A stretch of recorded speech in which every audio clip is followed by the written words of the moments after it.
Bonjour à toutes et à tous, j'espère que vous allez bien. Comme vous l'avez vu dans le titre de la vidéo, aujourd'hui on va parler de l'UFC 293 qui arrive très prochainement, du coup dans la nuit de samedi à dimanche. Sur cette carte, on va revenir notamment sur les combats principaux. Donc le main event qui opposera Israel Adesanya, l'actuel champion des poids moyens, face à Sean Strickland. Tai Bam Bam Tuivasa qui va affronter Alexander Volkov. Et également du combat de notre français Kevin Jousset. Donc je laisse mon collègue s'introduire bien évidemment avant de parler de tout ça. Eh ben, bonjour à tous, on se retrouve pour le deuxième podcast, du coup après l'UFC Paris, et comme tu l'as dit, ben, aujourd'hui on se penche sur l'UFC 293, Mhm. qui aura lieu en Australie du coup. Exactement. Donc, avant de parler de tout ça, bien évidemment, n'hésitez pas, comme d'hab, à commander sur le site Nutrition Pro tous les compléments alimentaires qu'il vous faut avec le code LEPARCOURS15. Donc, vous avez accès à des compléments alimentaires, que ce soit de la whey, des BCA, du collagène et tout ce qu'il vous faut. Bref, donc, on va parler, avant de parler du main event, bien évidemment, on va parler de Kevin Jousset. Pour ceux qui ne le connaissent pas, il a combattu en Nouvelle-Zélande, il a fait ses armes là-bas, donc dans la salle de notamment Israel Adesanya. Kevin, welcome to the UFC. He'll be talking.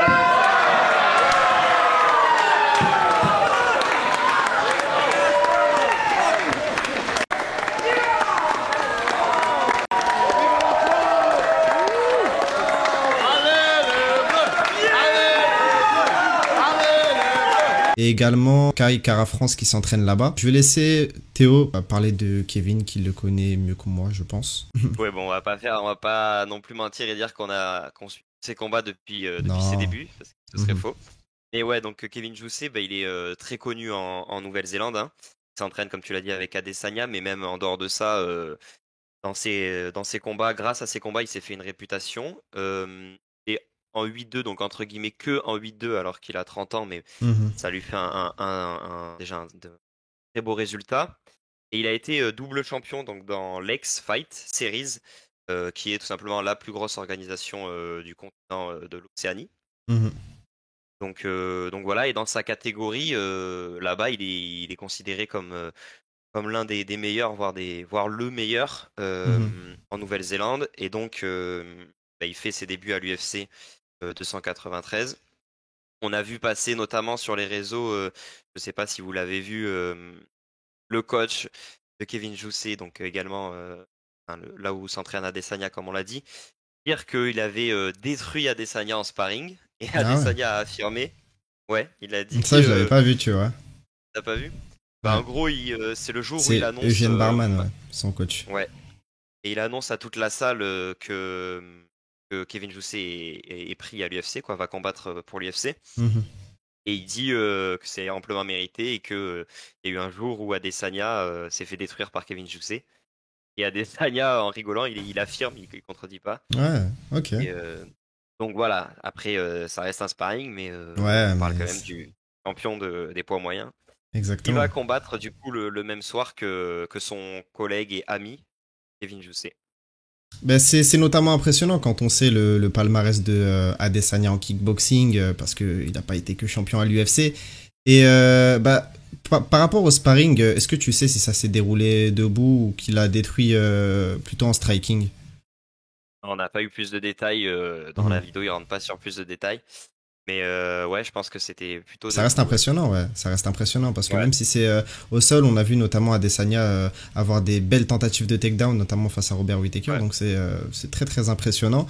Kevin Jousset, bah, comme on l'a dit, il a actuellement 30 ans, donc il va faire son premier combat à l'UFC. C'est assez tard quand même, mais je pense qu'il a un bel avenir devant lui. Peux-tu rappeler sa catégorie parce que tu as dit qu'il était Combat chez les ouais, welter. il combat Combat chez chez les les welter. welter, donc moins Donc une, 77. ouais, donc une catégorie très très relevée. S'il est l'un des meilleurs, voire le meilleur en Nouvelle-Zélande en poids welter, ça annonce clairement son niveau. Je vous invite notamment à voir ses combats sur Internet. Donc il va affronter... C'est ça, Kiefer Crosby, donc un c'est ça, Irlandais, c'est ça, ouais. qualifié dans les articles dans les articles que j'ai lus comme un prospect. Nous, on a regardé Mhm. un peu De d'images ses combats, ouais. ensemble, ouais, avant. On a vu qu'il avait fait de l'anglaise, notamment. Et il est passé par le Bellator. Il faut savoir, et il est en 10-3. Et c'est quelqu'un qui est qualifié comme un striker, plutôt un gros striker, pardon, et qui est habitué au KO. Donc est-ce qu'il va chercher le KO contre notre Français à voir, mais ça pourrait être sa stratégie, c'est plutôt de chercher le KO. C'est ça, et en plus c'est pas un mec qui va temporiser de ce qu'on a vu, c'est plutôt un mec qui va aller à la guerre et qui va prendre énormément de risques. Donc si un Kevin Jousset est habitué à s'entraîner avec un Israël Adesanya et qui domine Adesanya en striking, du moins si ça se voit entre les deux, je pense qu'il a toutes ses chances contre son adversaire qui prend énormément de risques. Kevin Jousset va pouvoir le contrer, j'imagine, jouer avec la distance, parce que Kevin Jousset c'est pas un mec qui se précipite, c'est un mec qui réfléchit beaucoup durant ses combats, de ce qu'on a vu en tout cas. Et donc moi je vois plutôt une guerre debout, bien évidemment. Je sais pas si du coup la stratégie de Kevin Jousset ce sera du coup de jouer sur les points faibles de son adversaire, donc tout ce qui est grappling, etc. Mais du moins ça annonce un très très très très gros combat. L'Irlandais Kiefer Crosby fait aussi ses débuts à l'UFC et lui il a 33 ans, hein, donc il fait aussi des débuts assez tardifs. Hein. C'est tardivement, ouais. Mais comme tu as dit, il a fait une carrière au Bellator très très honorable, la deuxième plus grosse organisation de MMA. Avec le One Championship, je dirais. Maintenant, on va parler du combat entre Tai Tuivasa et Alexander Volkov. Qu'est-ce que tu penses de ce combat? Et après, on va parler de l'avenir de ces deux combattants. Ce combat, déjà, c'est un combat qui me hype. Alors que la carte, on va pas se mentir, d'une manière générale, pas ouf. Hype pas trop. Ouais. Pour un UFC numéroté, elle est vraiment pas folle. Mais celui-là me hype bien parce que c'est un combat qui est quand même très serré. Dans les pronostics, dans les classements, c'est le 5e contre le 6e, si je dis pas de bêtises, ou le 6 contre le 7. C'est ça, à peu près. C'est 6 contre le 6e contre le 7e. Et on a deux dynamiques parce que Tai Tuivasa arrive sur 2 défaites et Volkov arrive lui sur 2 victoires. Pas contre les mêmes adversaires parce que Tuivasa a perdu contre notre Français Cyril Gane à l'UFC Paris, on s'en rappelle tous, dans un beau combat quand même. Hein. Il avait knockdown Cyril Gane, donc ce n'est pas rien. Et il a perdu ensuite contre Pavlovich, hein, qui est aussi candidat au titre des lourds. Voilà, et lui Volkov a battu. Et c'est pour revenir, excuse-moi de te couper, mais c'était des grosses guerres. Tai Tuivasa, on va dire qu'il a perdu très honorablement, du moins contre Cyril Gane, parce que Pavlovich, moi je m'attendais pas à ce qui déroule autant. Tai Tuivasa, c'est un gros puncher. Il a notamment mis KO Derrick Lewis, donc on s'attendait à ce qu'il peut-être mette KO également Pavlovich. Mais bon, on connaît la puissance de Pavlovich sur ses derniers combats et c'est passé encore une fois. Et du coup, Volkov, lui, a battu Romanov et Rozenstruik, les deux par TKO. Donc il arrive sur une dynamique plutôt positive. Et on peut dire, après je te laisserai peut-être donner tes pronostics et ton avis sur ce combat, mais il y a quand même quelque chose à relever, c'est qu'il y a une forte différence de taille et du coup d'allonge. Parce que Tai Tuivasa lui mesure 1m88 pour 191 cm d'allonge, alors qu'en face le russe mesure 2m01 pour 2m06 d'allonge. Donc voilà, on a quand même 15 cm de différence d'allonge, donc c'est à noter. Et je te laisse parler du combat et on donnera peut-être notre pronostic après en même temps. J'ai bien aimé la statistique par rapport à leur taille, parce qu'on a vu énormément de combats comme ça entre un géant et un petit gabarit. Moi, je pense notamment au combat entre Stefan Struve et Mark Hunt. Je crois que c'est l'un des combats où il y avait une plus grande différence d'allonge. Et Mark Hunt a réussi à mettre KO Stefan Struve. Vu que c'était un gros striker, très grosse puissance. Le style de Mark Hunt, et vu qu'aussi il était très petit, du moins pour sa catégorie, je crois qu'il faisait moins d'1m80. Il rentrait dans la garde et il a mis KO Stefan Struve malgré la différence d'allonge. Donc je pense, pour parler des pronostics, que Volkov est sur une grosse dynamique, mais comme tu as dit, il n'a pas affronté des adversaires aussi, je veux dire, dernièrement, hein, il avait affronté Cyril Gane, il avait perdu comme Tai Tuivasa. Mais contre Tuivasa, si on compare, on compare le combat entre Volkov, Gane et Tuivasa Gane, je trouve que Tai Tuivasa a quand même fait une meilleure performance. Après, vis-à-vis, comme tu as dit, de ses derniers combats, il les a gagnés. mais Taito Iwasa a affronté Pavlovich gagne. Donc en vrai, c'est assez compliqué à pronostiquer. Dans le sens où on connaît, ça dépend de la forme des deux combattants, bien évidemment. Mais je pense que Taito Iwasa, bah déjà s'il perd ce combat, ça va être très très compliqué pour lui, pour la suite de sa carrière. Je pense qu'il va... En plus, il est en Nouvelle-Zélande, on l'a pas précisé. Il est chez lui, comme beaucoup d'autres combattants. D'ailleurs, je pense que c'est juste la raison pour laquelle cette UFC a été numérotée. C'est juste parce que Adesanya défend son titre, en fait. Et vu que c'est à peu près comme... On va dire que c'est comme l'UFC Paris. Quand il y avait l'UFC Paris, il y avait énormément de Français. Là, c'est un UFC en Nouvelle-Zélande, donc il y a énormément de Nouveaux-Zélandais. Et si, par exemple, Cyril Gane avait été champion, je pense que ça aurait été un UFC numéroté, mais voilà. Enfin bref, moi, mes pronostics partiraient plus vers un... On va dire... c'est assez compliqué, mais je dirais plus Taito Iwasa. Dans le sens où, comme on l'a vu dernièrement, la foule, ça joue énormément. On a envie de performer chez soi, comme les Français l'ont fait notamment à Paris. Et qu'il a besoin de cette victoire. Il a besoin de cette victoire pour relancer sa carrière. Volkov, c'est un adversaire qui il prend son temps sur ses combats. Si ça s'éternise, je pense qu'il prendra l'avantage. Mais lors des premiers rounds, ça sera à l'avantage de Tuivasa, je pense. Donc si Tuivasa n'arrive pas à le finir lors des 2 premiers rounds, je pense que ça partira plus sur Volkov. Et toi, qu'est-ce que t'en penses?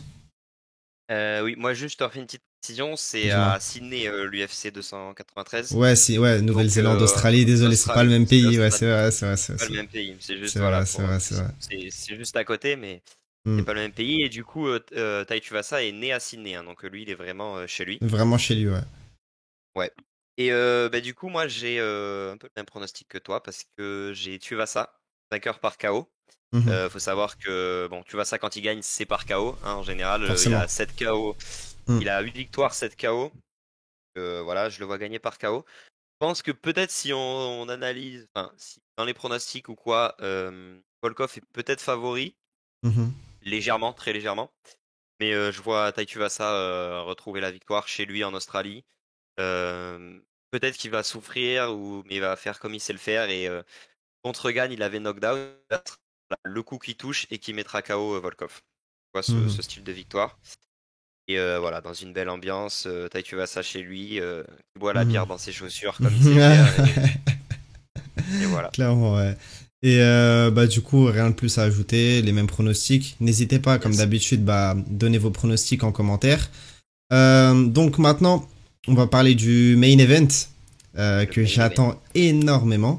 Sean Strickland, Israël Adesanya. Donc ce combat, en fait, il devait pas se faire. Faut savoir que Dricus du Plessis devait affronter Israël Adesanya suite à sa victoire face à Whittaker, qui était extrêmement choquante parce que Whittaker n'avait pas perdu depuis Adesanya. Je crois qu'il avait depuis 5 ans ou 6 ans, je crois qu'il n'avait pas perdu. Il avait perdu que face à Israël Adesanya. Donc malheureusement ça s'est pas fait parce que Dricus du Plessis s'est blessé. Du coup, Sean Strickland a pris la place d'Israël Adesanya parce qu'Israël Adesanya avait toute la catégorie, donc il y avait presque plus personne à affronter. Il a battu Cannonier, il a battu Whittaker, il a battu Marvin Vettori. Donc là, il restait presque plus que Sean Strickland, qui est sur, je sais plus, il est sur combien de victoires consécutives, mais qui est sur une belle série. Il avait perdu. Il est sur 2 victoires. Il est sur 2 victoires. Ouais. Parce que juste avant Nassourdine, il perd et il gagne Nassourdine. Et ouais, il est sur 2 victoires. Ouais, c'est ça. Et en fait, il avait perdu contre Cannonier, mais c'était une grosse guerre très très serrée. Je me rappelle, j'avais regardé le combat en live. Je sais pas toi si tu l'avais regardé. Ouais, je l'avais vu en live. Ouais, et donc pour moi, c'est même pas vraiment une défaite en soi. Et en plus, je crois qu'il a... moi, ça m'avait choqué parce que y a une statistique qui est ressortie comme quoi Sean Strickland a une meilleure défense de takedown, a beaucoup plus de frappes significatives. Tu l'as vu, le post? Ouais, j'ai vu. Ouais. Donc c'est assez impressionnant. En plus, le style de Strickland, comme vous l'avez vu, je pense que beaucoup ont regardé le combat de Nassourdine, c'est qu'il prend énormément son temps. En plus, pour revenir sur ses combats, il a perdu que face à Cannonier et Alex Pereira. Donc des gros strikers très très puissants. Israël Adesanya est moins puissant que ces deux hommes. Je pense qu'il est moins puissant que Pereira et Cannonier. Du moins, il a une meilleure technique. Et le style du coup de Strickland, c'est de rester au milieu, d'attendre, de patienter. C'est un contreur en fait. C'est un contreur. Donc si Israël Adesanya adopte la même stratégie que Nassourdine Imavov, je pense pas que ça va arriver. Mais ça peut jouer en la faveur de Strickland. Après, si on revoit l'Israël Adesanya d'il y a quelques mois, voire quelques années, quand il n'était pas, je vais dire, quand beaucoup le critiquaient par rapport à son style de combat, qui prenait pas énormément de risques quand il défendait sa ceinture. Je sais pas si tu te rappelles du combat entre Adesanya Romero, ouais. Adesanya Cannonier. C'était des combats très très très ennuyants, mais il prenait pas de risques parce que c'était le champion. Donc là, vu qu'il a reconquis son titre face à Pereira, je sais pas quel Adesanya on va voir. J'espère voir le Adesanya qui a affronté Pereira, mais ça m'étonnerait. En vrai, ça m'étonnerait. Je pense qu'il va pas prendre de risque face à Strickland parce qu'il sait que c'est un contreur. Donc ouais, c'est compliqué à pronostiquer. Toi, je sais pas ce que t'en penses. Alors, bon, déjà, il y a pas mal de choses à dire. Moi aussi, c'est un combat que j'ai hâte de voir. Déjà parce qu'Adesanya, c'est un combattant que j'adore. Pas le Adesanya dont tu parles. Ouais. Il nous a pas mal ennuyé, mais le Adesanya de ses débuts, showman est trop fort, tout simplement. Donc c'est un combattant que j'adore. On les a pas vraiment présentés, donc rapidement Adesanya, bon, je pense que tout le monde le connaît. Mais quand même, il est en 24-2. 24-2, donc voilà, les deux seules défaites, c'est contre son bourreau Alex Pereira. Il avait déjà perdu avant en kickboxing, mais il a perdu quand Alex Pereira est monté en MMA et à l'UFC, du coup.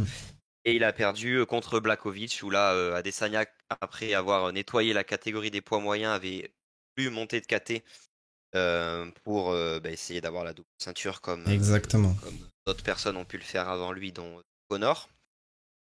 Mais voilà, la différence de poids, elle avait vraiment pesé, donc il a vite abandonné l'idée. Il est retourné en poids moyen, catégorie dans laquelle il se balade, sauf contre Alex Pereira qu'il avait battu la première fois.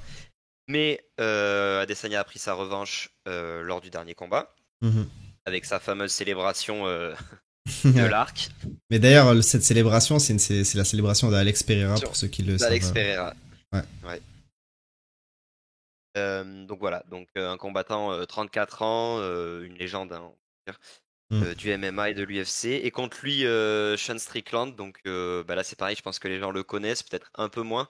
Mais on est sur une personne folle, tout simplement, avec un caractère, un comportement très spécial. Donc il est assez clivant. Ouais. Qui notamment qui rêve parfois il marche devant des SDF et il espère qu'il leur donne une raison de les tuer. Ouais, ça c'est folle dans le mauvais sens. Moi je pensais plutôt folle lors de son trash talk qui me fait pas mal rire. D'ailleurs la conférence de presse va être explosive. Combat dans la conférence de presse. Ouais, parce que pour ceux qui ne le savent pas, du coup il était présent à la conférence de presse du combat entre Alex Pereira et Adesanya parce qu'ils combattaient sur la même carte.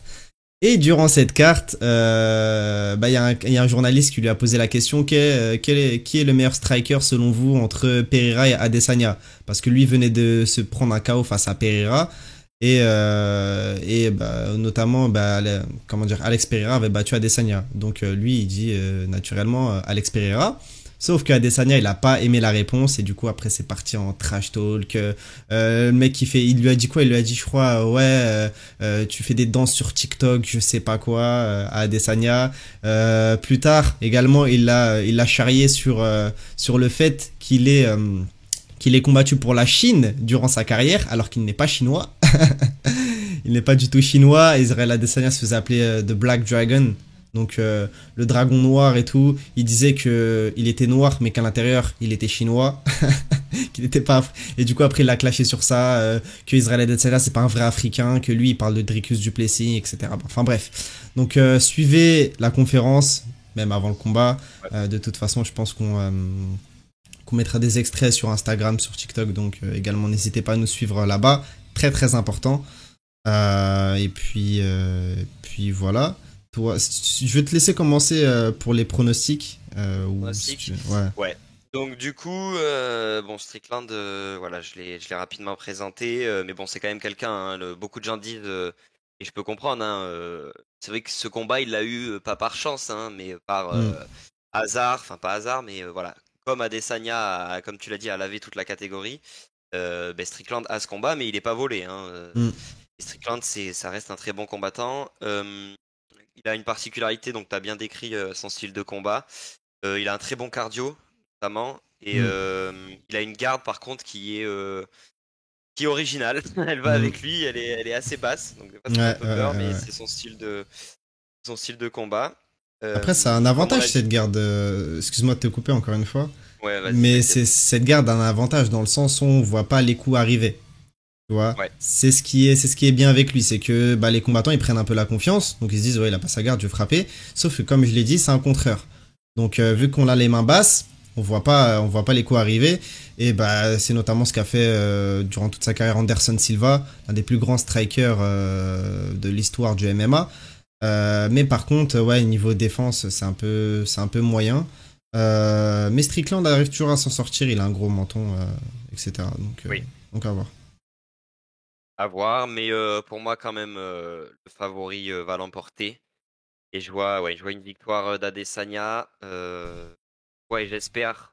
Belle victoire, pas comme tu l'as dit, Hmm, maintenant qu'il a récupéré la ceinture, il pourrait se dire, voilà, en plus, quand même quelqu'un qui sait contrôler ses combats, donc je pense que contre Strickland, il peut se dire, voilà, je vais juste clairement. marquer mes points et gagner au point, mais moi, non. J'espère une belle victoire par KO et avec un high kick. J'annonce. Un high kick, carrément. Ouais, je Ok. l'annonce. Je vais loin dans les pronos, Ah très ouais, précis. ok. Il y a peu de chance, mais bon, faut prendre des risques. Mais si ça Prendre des passe, risques. franchement, respect, hein. Ça passe, c'est beau, ouais. Ouais. Euh, Troisième round, comme ça, on troisième va dire un round. round en plus. Ok. Pour ma part, comme je l'ai dit, c'est assez compliqué parce qu'on ne sait pas le Adesanya qui va faire face à Strickland. Mais je pense que si Strickland réussit à rentrer dans sa tête, bah, comme McGregor l'a fait face à José Aldo, Adesanya va prendre des risques. Va prendre des risques et ça peut finir mal pour Strickland. Je vois pas Strickland mettre KO Adesanya. Clairement, Adesanya a affronté des plus gros strikers que Strickland. Ouais, moi aussi, je vois un KO de Adesanya. Je vois pas le combat se finir à la décision. Franchement, 5 rounds Strickland Adesanya, ça me paraît beaucoup. Euh, Moi aussi, je vois un KO, mais KO plutôt, ouais, je dirais deuxième round. Prêt, pas forcément par un high kick, hein, je pense à un coup classique, un crochet, ou peut-être même par TKO, vu que Strickland, il a un assez gros menton, je pense qu'il va le finir au sol. Voilà. Ok. Mm. Et rendez-vous dimanche matin pour Rendez-vous doubler dimanche français. matin pour le débrief, ouais. Donc on espère en tout cas que cette petite vidéo vous a plu. On a essayé de faire assez court parce qu'on sait que 1 heure c'est assez difficile à digérer, surtout qu'on commence les podcasts. Donc n'hésitez pas à nous dire en commentaire ce que vous avez pensé de nos pronostics, ce que vous avez pensé de la vidéo globalement. Et bah, nous on se dit à la prochaine pour de prochaines vidéos sur le parcours. Je sais pas si tu as quelque chose à ajouter, Théo. T'as tout dit, n'hésitez pas à nous dire si ce type de podcast vous plaît, si vous avez envie qu'on fasse un débrief de l'UFC 293, Mhm. selon comment il va se dérouler, hein. Si vraiment il est ultra ennuyant, on verra, mais bon, n'hésitez pas à nous donner vos retours Ouais, et à nous dire si vous avez aimé ce podcast, et on se voilà. voit bientôt sur la chaîne. À bientôt.